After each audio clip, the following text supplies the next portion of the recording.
Thanks for coming. My name is Rishi. I'm an accountant by background, qualified in 2008 and worked for the Big Four and some of the big banks in London. Moved into the data world through Excel, financial modeling, Power Pivot, Power Query, and started at Altius in 2017, which was acquired by Avanade in 2020. So about seven years ago. And I work in Avanade, advising large enterprise clients on how to adopt Power BI and Fabric at scale. So I'm also a Microsoft MVP, so talk at conferences like this. And I also try and combine some of the passions I've got for Fabric and Power BI, and also, for finance and accounting, and helping finance professionals leverage these tools to the best of the ability. So I run some e-learning and content called Power Platform Finance.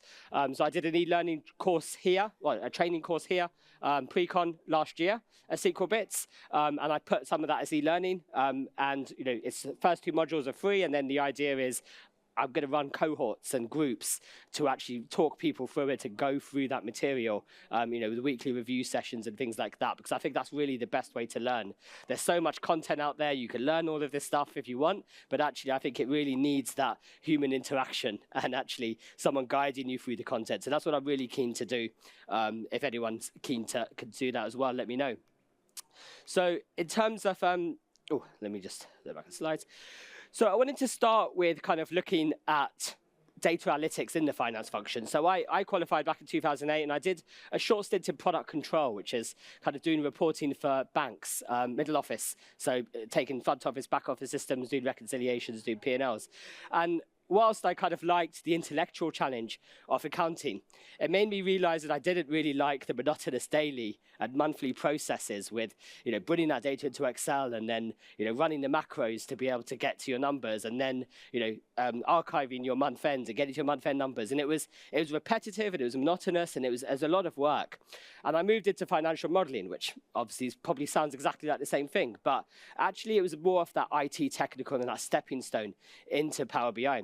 And if we look at actually now, that was 2008. So if we look now, 15 years on from there, Power BI has come out in 2015, and, it's evolved into a full-fledged analytics platform. And now we're in the era of AI.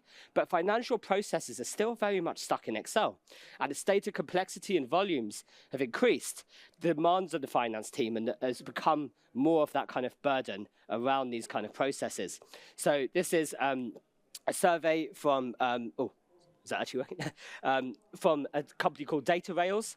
And they've said, 81% of CFOs believe they suffer the most intensive manual work on a daily basis compared to other functions. Spend average 14 hours a month on creating ad hoc reporting and visuals. So it really does show the kind of, processes that people still do today. And I wanted to kind of say, well, why is that so complex? Why is financial analytics? Why is it manual? Why can't we just automate it all?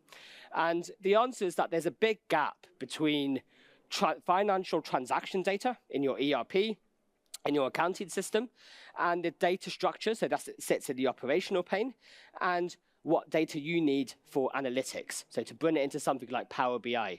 So there's a big gap between these two. The data in your operational pane, the general ledger kind of transactional data, is structured in a very kind of normalized format. It's scattered, it's lots of tables, it's, if anyone's ever looked at SAP data, lots and lots of tables, German column names, really difficult to try and get something meaningful out of that. And you can't put Power BI directly on top of that. You need to do a lot of shaping, cleaning, transforming, but also any kind of financial processes need to go through all of these kind of steps, extracting it, cleaning it, shaping it, but also as part of financial processes. So actually you may need to combine it with data from your payroll system to be able to then work out some of the metrics you need in your financial statements. You might need to put it into a budgeting, planning, forecasting system. So you've got all of these different processes that need to work off the data. And so really, and then, to get that data ready for analytics and to get it into a single format in, fact and dimensions and stuff that you could really slice and dice for that analysis. So really, a lot of this manual combining and shaping takes place in Excel, because this is the glue that holds it all together. You export data out of your ERP or accounting system, bring it into Excel, maybe upload it to another system, enrich it with that data, bring it back again. And you've got that back and forth between these systems and Excel being the glue to do all of these financial processes using other platforms as well. So this is why it's quite difficult. And then once you get to the analytics layer, you need different cuts, different aggregations, send people their own view of their own income and costs. And they're not allowed to see other people, so you probably have to run a macro in Excel to kind of chop that all up. And all of those different types of analytics require data in their own format and using their own separate environments, so SQL format, Power BI, semantic model. So that's really then you have Excel as that lowest common denominator. And obviously, these systems don't all talk to each other, which is why you need Excel to be able to do that in the middle. But for a lot of people, I'm sure, will think, well, actually, that's not, we don't just live on Excel in finance function. There is Power BI, there is Python, there is R, and lots of stuff has come about since. But let's look at actually how that works in a company, and especially a large organization, in terms of the type of roles that the people have working with data. And you can represent this in a pyramid structure. So at the bottom of the pyramid, we have data consumers, and this is the vast majority of the organization. They're not responsible for producing analytics themselves, but just consuming the outputs, maybe in PowerPoint or Power BI apps. Reports, interactive reports. And then you've got data explorers. So each level of the pyramid supports the levels below it. So these are the individuals responsible for producing those data stories, putting together those PowerPoints, putting together those Power BI reports. They do analysis in Excel. And they could do their own analytics, but they're not really they don't really know DAX and M to that kind of degree to be able to build those kind of solutions. Right? Then you get data analysts and data scientists. So we're getting fewer people here. These people live in this self-serve analytics world provided by tools like Power BI. They use Power Query and DAX, VBA and Python and R, but they typically don't have direct access to ERP systems. They use the data warehouses that IT provide them, and they build on top of those, and they apply their own business logic and processes. So, typically, whilst they do some great work, they live in this kind of shadow IT world still of doing that work. And the people who do that kind of connections to those enterprise systems and bringing the data into a data warehouse, those people typically exist in the IT function. There's your black belts here and the data engineers. But the challenge is they don't have the business domain knowledge. So they don't know what kind of financial logic needs to be done. So actually they need to go back and work with the finance team, so it's requirements and bringing stuff in, and this process takes months. And then that's why people just go back to Excel and say, just give me the data, I'll put it in Excel, I'll do what I need to do with it, and we don't have to talk again. And so, data engineers, though, the tools that they do are well suited. They use things like Azure and Databricks, and they're well suited for working with this large, complex data. You've got separation of storage and compute. You've got, the scale that you can complete with Spark and, data warehouse, multi-parallel processing. You've got source control. You've got enterprise level controls, coding ability, all of security, networking, all of this stuff exists in the Azure environment, which is why you're working with your financial data here. You really need to keep it safe. You really need to make sure it's done properly and treated with that kind of care that Power BI ultimately doesn't have that capability for. So what we then have is the kind of challenges with this process. So the first one is kind of data silos. So as we've got data going in from, in Azure, maybe going into a data lake, or connecting, and then maybe going from data lake into a data warehouse, and then the Power BI analyst brings it from the data warehouse into Power BI and semantic model. Each time you've got your data being duplicated across these different layers, and each time you have to try and manage permissions consistently across them. So if someone wants access to their behind, how do you make sure that the very level security you've got in your Power BI model is consistent with what you've got in your data warehouse, which is consistent with what you've got in your data lake?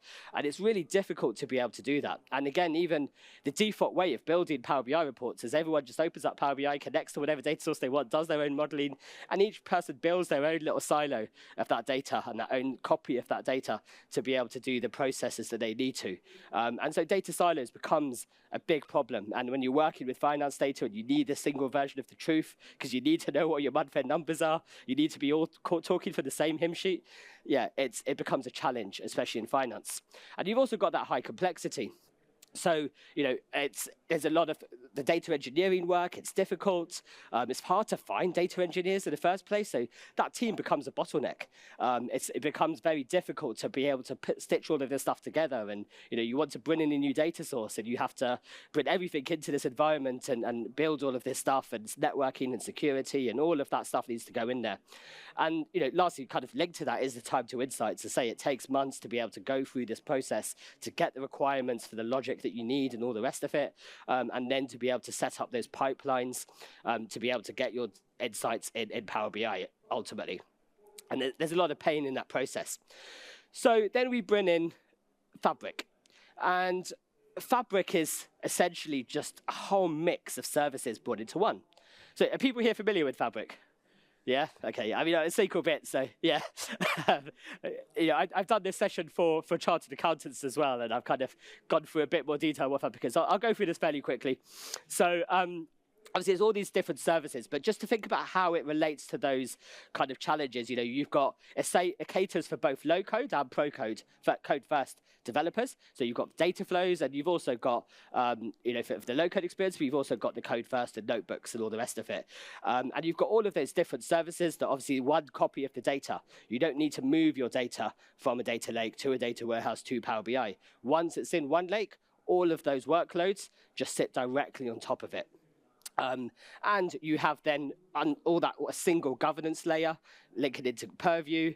You've got Copilot obviously on top of it, and you've just got that full breadth. So it's really like how Microsoft describe it is kind of like Office, where you have Word, Excel, PowerPoint, and here you have all these different services all working together in as one platform.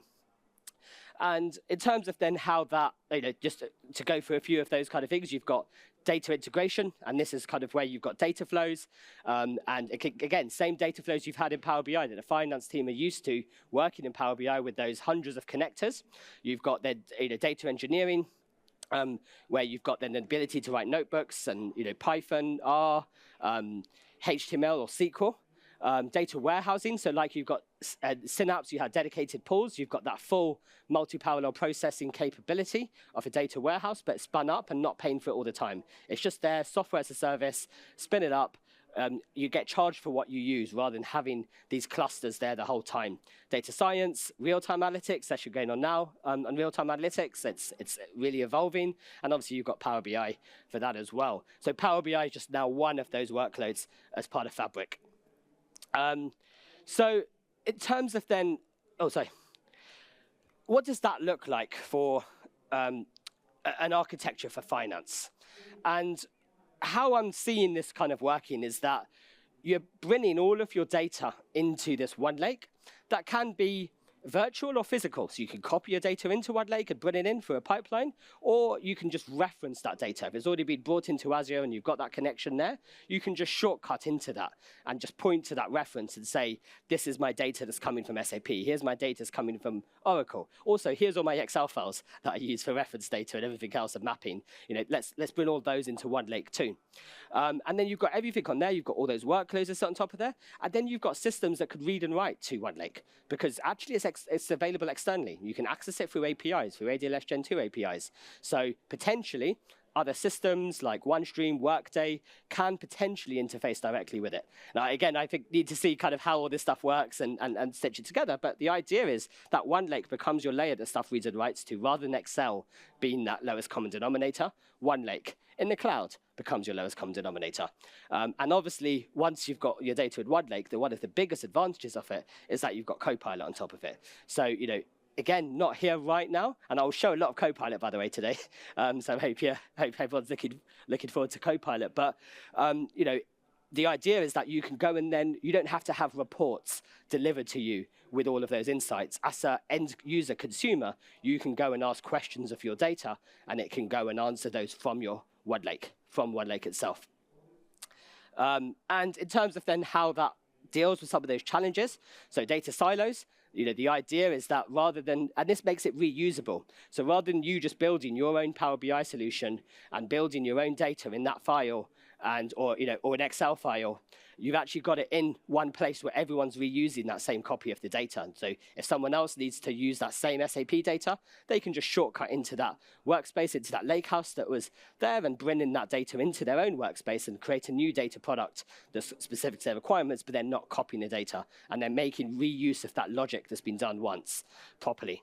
The complexity has been abstracted away with Fabric. So now, as software as a service, as I say, spin stuff up, it spins up in seconds. You can get those use cases built really quickly. Once you identify a kind of data product, you identify the insights you want, you can go from there to, the data that needs to come in to feed that, and you could build that in days or, weeks rather than months or years. So really improving that kind of time to insights and abstracted a lot of that complexity that was in Azure. So if we look at then how that works with the new operating model, actually those data engineers and those data analysts all kind of merge into this analytics engineer role, which is what Microsoft have called the new Fabric role for DP600. So they're the ones who provide this clean, curated data ready for consumption. So they take that data and they work together. So the people who have more of the finance skills know more of the business logic. People with some of the more IT skills, potentially in the same team, potentially in a different team, it doesn't really matter, you're all one company. They provide potentially some of that input in the same environment rather than separating out your environments. And then you've got the data explorers and consumers have also been blended a bit, because you've got people who can do analysis and bring that data from one lake into Excel to do analysis, or can use Copilot, bring it into any of the Office applications. So the future's looking bright with being able to actually have that as a homogeneous group with using Copilot and everything else on Fabric. So I was going to do now a demo. Any questions before I move on to that?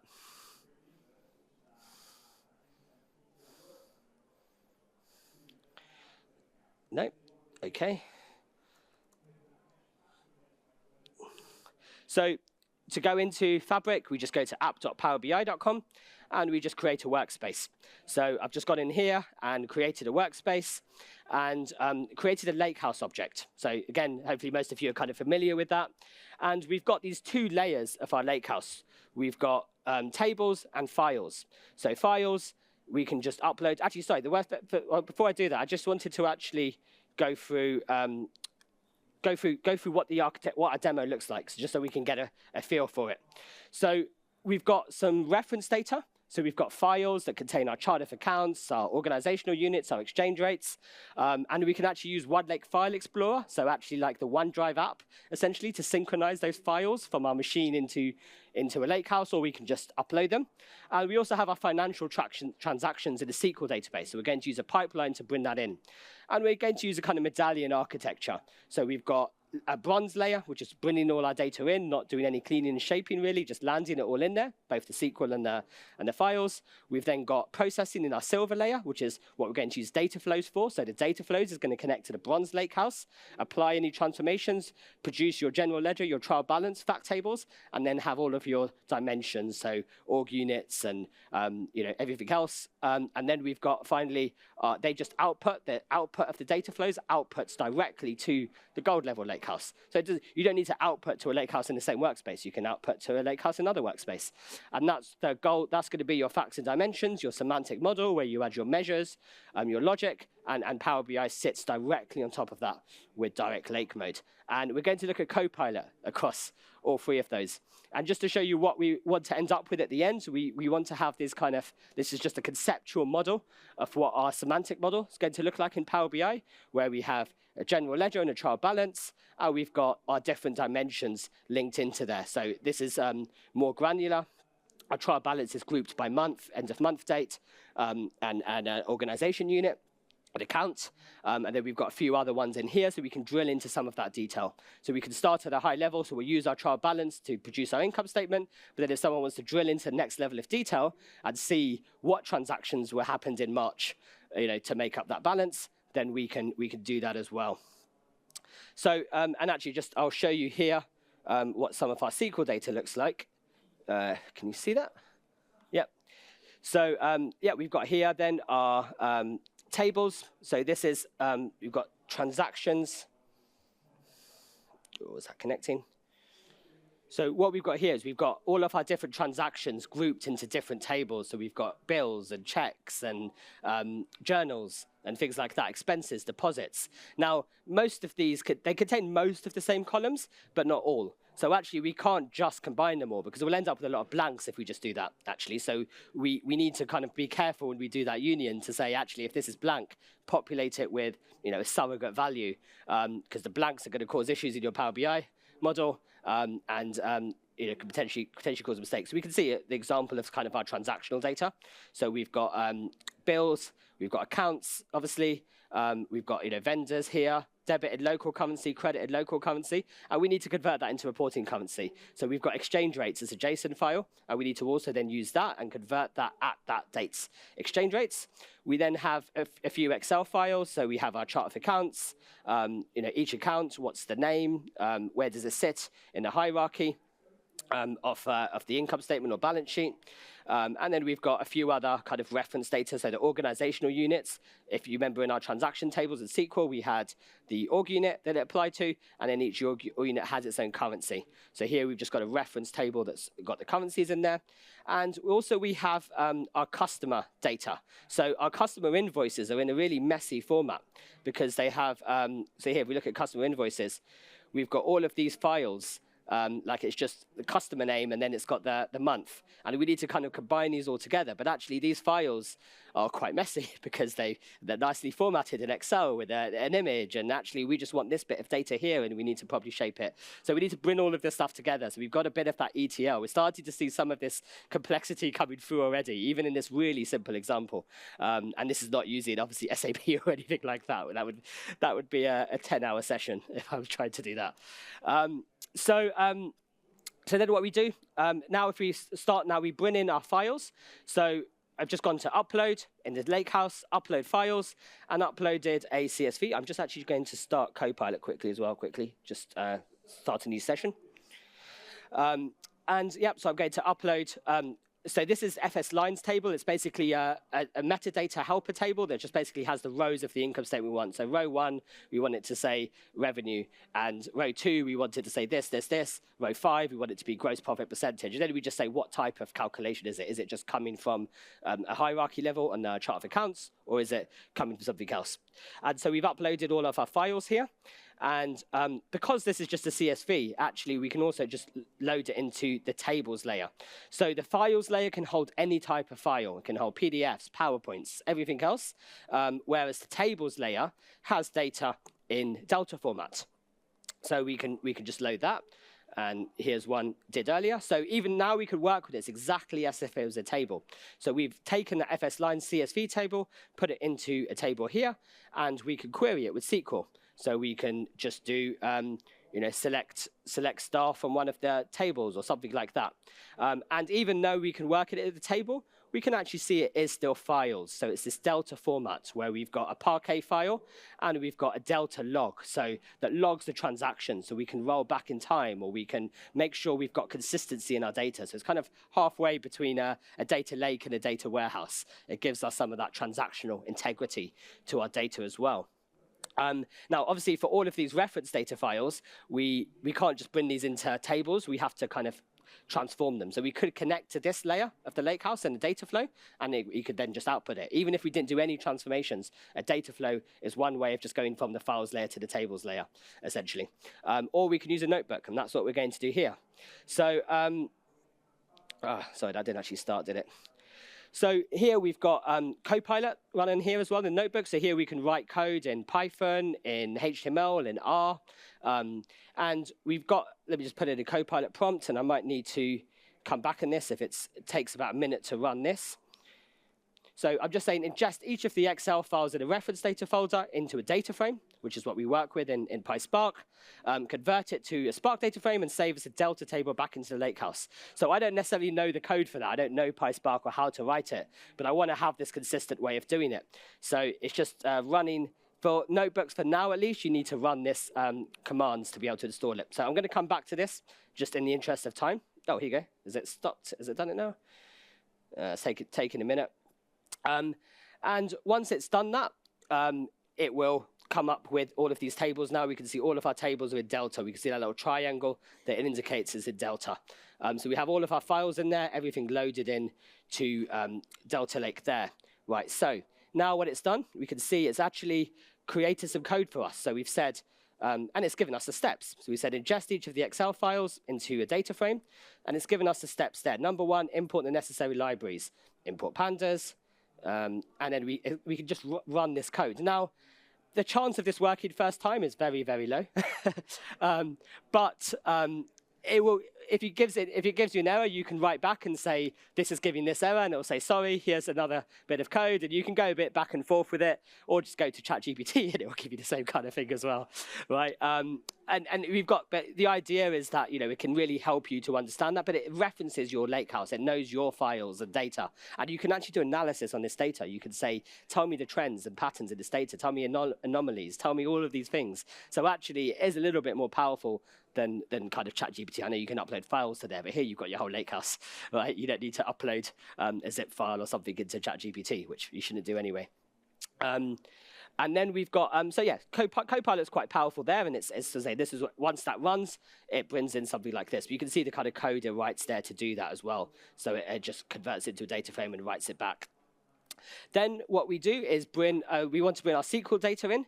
So here we use pipelines. So we set up a factory pipeline, and the idea of this is metadata driven. So we have, the list of all of our tables as a parameter in here. It's a variable. See, these are all the tables from our SQL, and we just say for each SQL table, so for each item in this array, copy the data. It goes from the SQL database into data warehouse. Now, we could write it to a lakehouse or a warehouse. You can write it to a lakehouse and then a warehouse, and that's probably usually what you do. But if you definitely want to run SQL on it, and you want to run it as a controlled warehouse where you can really have those object level security and everything else and have it running as a proper warehouse, you might as well write it directly to the warehouse, which is what we're doing here. And then we have this data in a warehouse, and then we've got views in here as well to be able to then combine it. So actually, we've got there's some queries here, for example. I think this is the view. So it creates the view of combined transactions. And, again, where you've got blanks or columns that don't fit in, we just put NA. So at least we're making sure that we've got consistency in some of those. And if we wanted to add any logic here, obviously we could as well. But this is just doing a union or. So quite an easy way to have a script to just fit in that view. Then we have data flow, so our silver layer. Now, this is our processing layer. So it connects in to there. So we can go to get data. We've got more. We've got all of the data sources that we typically had in data flows, but we've also got a lakehouse or a warehouse in Fabric. So here we're going to connect to the bronze lakehouse, the bronze workspace, and the lakehouse in there, and say connect to that data, apply any transformations, and then we'll output it to our gold layer. And again, I had a prompt here to try and see if Copilot will do that, because Copilot's in all of these experiences. So again, Copilot's loaded in here, no need to run any code beforehand. So I've said, create a query which connects to a lakehouse. And I had to be quite specific to say use lakehouse contents and filter down to a workspace. Now I said use parameters because that's better.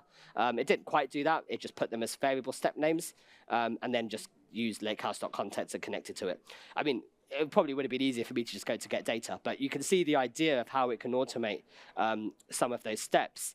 And then also what I did then is in this Copilot, we've got in our tables, we've got, this is the completed one, but we've got things in here where I said, okay, go in here and, where is it, in our customers, I think, in our customers.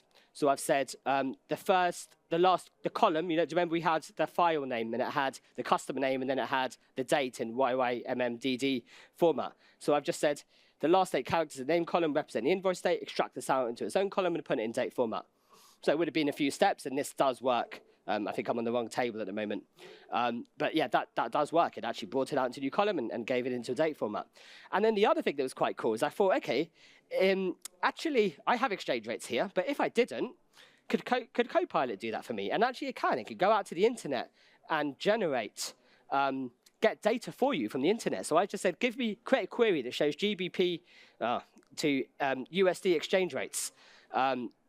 And what it did was actually go to That's weird. It did work before. Let me try just taking off the year. And went out, picked out an API service, and gave me a place to put in. Here you go. So it's done it this time. That was weird. See. So it went out to exchangeratesAPI.io. I don't know why it picked that one specifically. It puts in the rates, converts the table. Now, obviously, I'd have to put in a key, and I think even if I put in a key, it wasn't quite there, but it was nearly there. So the fact that it could go out to the internet, get data for you, and create data is also really, really powerful. So once we've done that, we then go into this is our completed data flow. So we have our transformation queries. These are the ones that are taken from the lakehouse, and here the customer's one is combining all those files together, removing the header rows, transforming it. We've got our general ledger and trial balance, which is basically also applying that logic for the exchange rates and saying if it's a balance sheet account, take the month-end exchange rate. If it's a P&L account, take it at the transaction date. So it uses two different exchange rates there and that logic. And then we've loaded our tables into there. And for each of these, we say for our load tables, our general ledger trial balance and our dimensions, we say load to lakehouse, load it to the gold lakehouse, and do a append or replace. So it's just all we're doing there is selecting in our gold workspace, selecting this one, and saying, do we want to append or replace? So then we write that into our gold layer. We then have our gold workspace here, and we have the lakehouse. So this is now then all of our tables. If we just go into the lakehouse. And every lakehouse also has a built-in semantic model attached to it, which is just connected to that lakehouse that we can not just put logic on top of. So here now we can see this is the output from our data flows. So we could run that data flow as part of a pipeline, and it will just process that data and give us the structure we need for Power BI. So we've got the data model. So this is the semantic model. We can open this data model, work with it in Fabric. Like we could in Power BI Desktop, we can create relationships, we can create measures, all sorts like that. So we can create measures here and create that semantic model. And then we've got that model loaded now in here, and I've just done create a blank report. So now I can create a blank report of this. And this is the completed one. It's got calculation groups in there. It's got our measures in here, so we can see all of our different measures. We've got our format string. We've got FS lines total. And then we've got all of our different things in there, gross margin, gross profit, net profit, and so on. And now we want to build a report of this. So if we now open up Copilot in... thought I had this in the workspace. Let me just check this. Workspace settings. And maybe I'll have to come back to this one again because I'm just conscious of time. It's on fabric capacity. Why is it saying it's not there?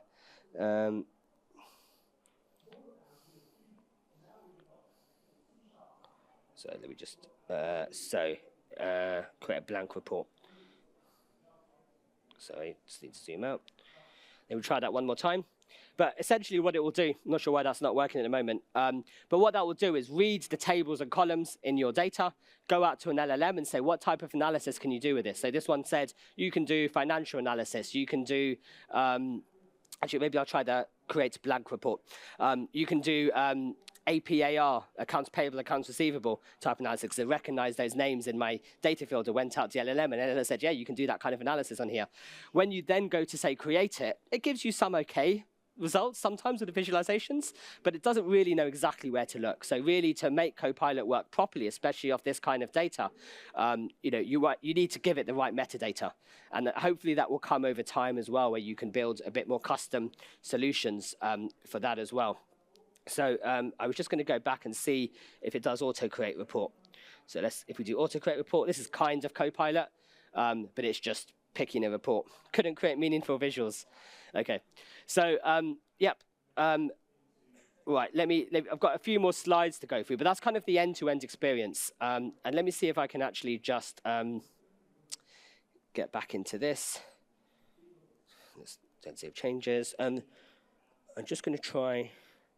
So I'm going to try one more time, actually, with this, because set to fabric capacity, it's on the capacity. Let me just try one more time with that.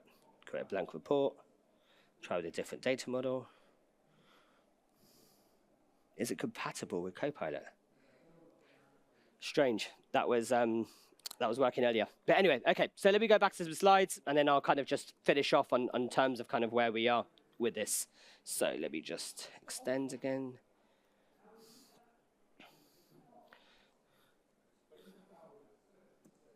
So in terms of then how Fabric can offer that value to the finance function, it's that time to insights. It's the Copilot. It's the discoverability and accessibility of your data. It's the ability to be able to have that single pane of glass across your entire enterprise, have all of your data in one lake and be able to work off that. And really, finance operations are going to change by allowing those finance practitioners and the data practitioners to work in a single environment. There's no handover or transfer of those data sets. There isn't that data duplication that we talked about. And you've got that reference ability. And the key phrase there is the finance department moves from being IT reliant to IT enabled. Yeah.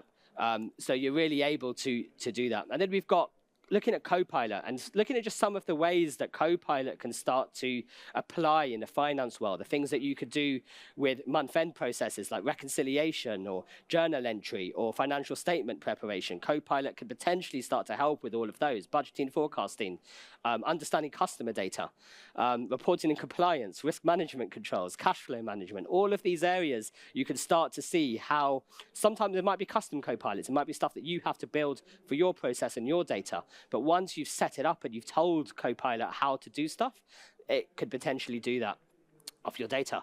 And these are the kind of things, you've got a finance analytics engineer, and what kind of tools do they use across that estate around integrating analyses, govern, optimize, and monitor. So you've got all of the different tools there, and you've got Copilot, again, across underlying all of those, looking for those kind of use cases and capabilities that you've got for Fabric. But one of the key things as well is it's not going to work exactly as is. It's not a technology problem. You need people and processes. You need the skills in place to be able to do this. So actually, this is where you start to think of it as data products. So maybe your SAP data is actually a data product in itself. It has customers. It's a reusable item, a lakehouse item. So each lakehouse in that bronze, silver, gold can be its own data product, not even just the gold. And that data product needs to have an owner, and they need to be accountable, responsible for making sure that the data is accurate, that it's governed, that it's secure. All of that comes in with that responsibility. And then obviously you've got there the learning, and this is just a slide from Microsoft that shows that kind of what's the culture you need to build around learning these skills. And the platform's changing at such a pace. It's going to be very difficult for finance people to get on that curve and keep up with it. But maybe this is why you need a team. This is why you need people working on the same data products together and helping each other and working together, rather than it be like, right, you go off and do your thing, come back to me in a couple of months, I'll bring my thing on top of that, and doing it that way. So I think that was all the slides I had and content. I'll try Copilot again if it works, but never work with children, animals, or AI live. That's the lesson there. Any questions? Yep, Francesco.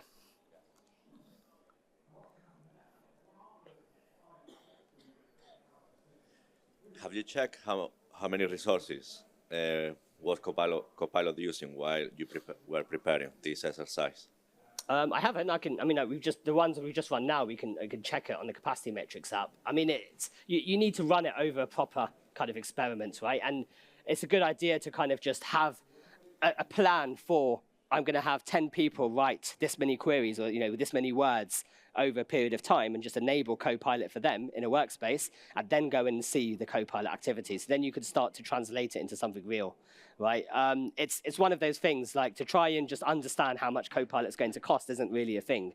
There's an article by Chris Webb, I think, about it last week, where he just basically said, it's like everything else, right? You just have to see how it goes, and if you're getting to low capacity, then you can do that. Any other questions? Yep.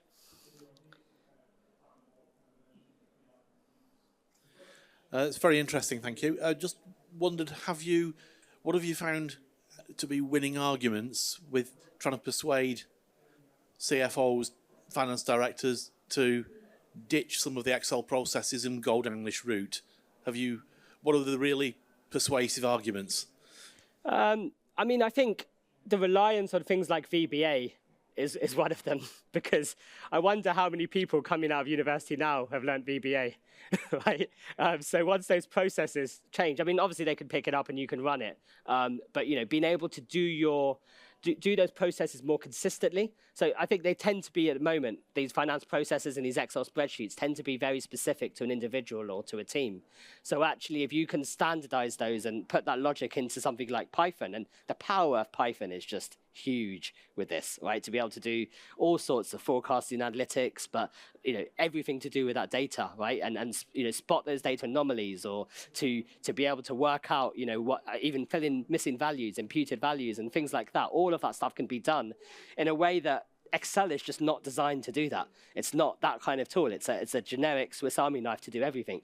So I think using the right tools for the job, and not having that reliance on those processes and automation, right? People could go home earlier, or you could reduce headcount. And I did have a slide on here actually, which was showing some of the advantages for Microsoft of having adopted, it wasn't Fabric specifically, but transforming their data platform. And you do have all of those benefits, like automation, reducing headcount, and they've grown as a massive business. Obviously Microsoft over the last few years, but their finance function hasn't grown, right? They've kind of kept a very steady finance function in terms of their team size, even though they've grown so much. And that's just because of that automation they've been able to do.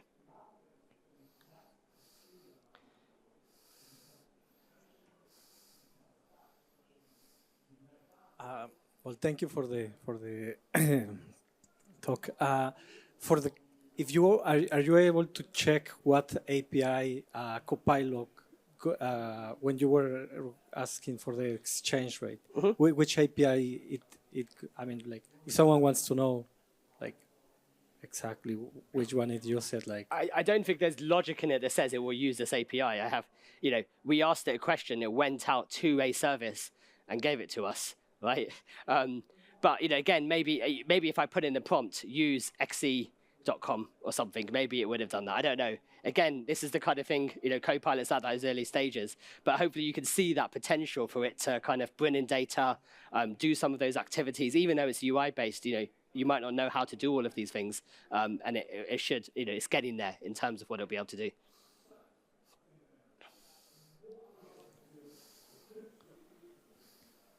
Yeah, that's an insightful presentation. Cheers, Rishi. Just got a question about how to reassure our clients regarding data sensitivity. I saw you mentioned about uploading zip files of everyone's data to ChatGPT. And I was thinking, is there any reinsurance we can use if we switched over to Copilot, for example? So Microsoft's responsible AI statement is that they do not use your data for training their LLMs, right? So your data is kind of secure in there. Obviously, Copilot operates within your environment. It has access to your internal data. ChatGPT by default doesn't have access to your data. And that's one of the real challenges. That's one of the real differences between Copilot and ChatGPT. So yeah, this is why you work with a company like Microsoft, right? You kind of you go into the trust center, it has all of these certifications, all of the regulatory compliance that it needs to meet, that should satisfy finance teams in terms of being able to monitor that. Obviously, you've got tools like Purview and things like that as well. So I did a session on Wednesday on public security and governance. Yeah, that's worth watching if you can afterwards. Any other questions? No. Yep. Go on, Simon. There we are. I know there's technical individuals sprinkled around finance departments. Yeah. But yourself, you're kind of the exception that disproves the rule around data capability within finance. Is it perhaps a bit optimistic to expect finance people to be comfortable with some of the stuff we've showed today, that when it comes to the data engineering side, and maybe there's a sort of slightly new role emerging in finance that companies need to think about? Yeah, I mean, so two things. Number one, obviously, Microsoft have tried to make it accessible with things like putting data flows in there and stuff like that. But yeah, you're absolutely right. There's a lot to learn for Fabric. And if you're not coming from that background, it's overwhelming. So I think it's about not trying to do it all or trying to, move all of your data from one system into another and doing migration. I think it's all about taking those use cases and working out a team to work with those use cases. So start with those insights. What are those insights you need? What's the business decisions that you need to make? What insights do you need? What metrics can answer those insights? And then design your semantic models around that, which you could do very much with a finance team. And then, to get your data from, wherever it's coming from into that kind of gold layer, ideally automate as much of that as possible, right? So have standards, have company standards. Here's the notebook we use to ingest Excel files, like, one we wrote here, right? Standardize some of those processes.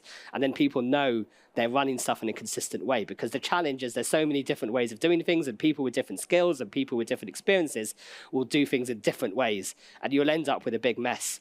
So I think the idea is really standardization on automation of that kind of ingestion, transforming and cleaning process, and really focus the finance people where they can add the most value isn't in that anyway. It's actually in the consumption. It's identifying the business questions. It's, coming up with how you want to consume that data and populating the metadata, populating the logic, and then, automating that through end to end. Between IT and finance, at least to start with. Yeah. I mean, I'd say it's a data product team, right? So they can consist of individuals from any department, and blend the skills. So you have a data product owner and you have data product developers. And you need to put this stuff as enterprise products through a technical design review. And it has to, you have all this stuff up front. Yes, you'll have a lot of analytics that people are just going to mess around with, their own team stuff and all of that. And that will still happen in Fabric. But the idea, I think, is to separate that out from what you need to do at an enterprise level. Okay, there is an online question. How to decide if the subscribed Fabric FSKU is the right one? Or does it work like trial and error basis, then upscale for higher SKU based on performance? Yeah, and again, this is why I'm saying don't just try and bring everything in one go into Fabric, because you don't know what SKU size you need to support all of that finance data and all of, you're bringing in 1,000 tables and, all of this and doing all of this processing. And it will take you months and months, and the product will have changed 10 times in that time anyway. So, pick a particular use case, run it on there, and see, like, use case by use case, how your capacity is increasing, right? And it might take, you might pick up one a week. And then, by the time you've got 6 months in, you've got 20, 30 use cases on there, and you can start to see how the capacity is managing. If you need to scale up or scale out, you could do that as well. It's really just about monitoring it. It's not trial and error. I think it's a bit harsh. I think it's more about monitoring and managing that from a central perspective.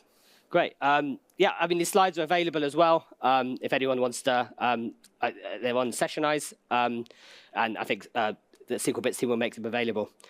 But yeah, thank you for your time.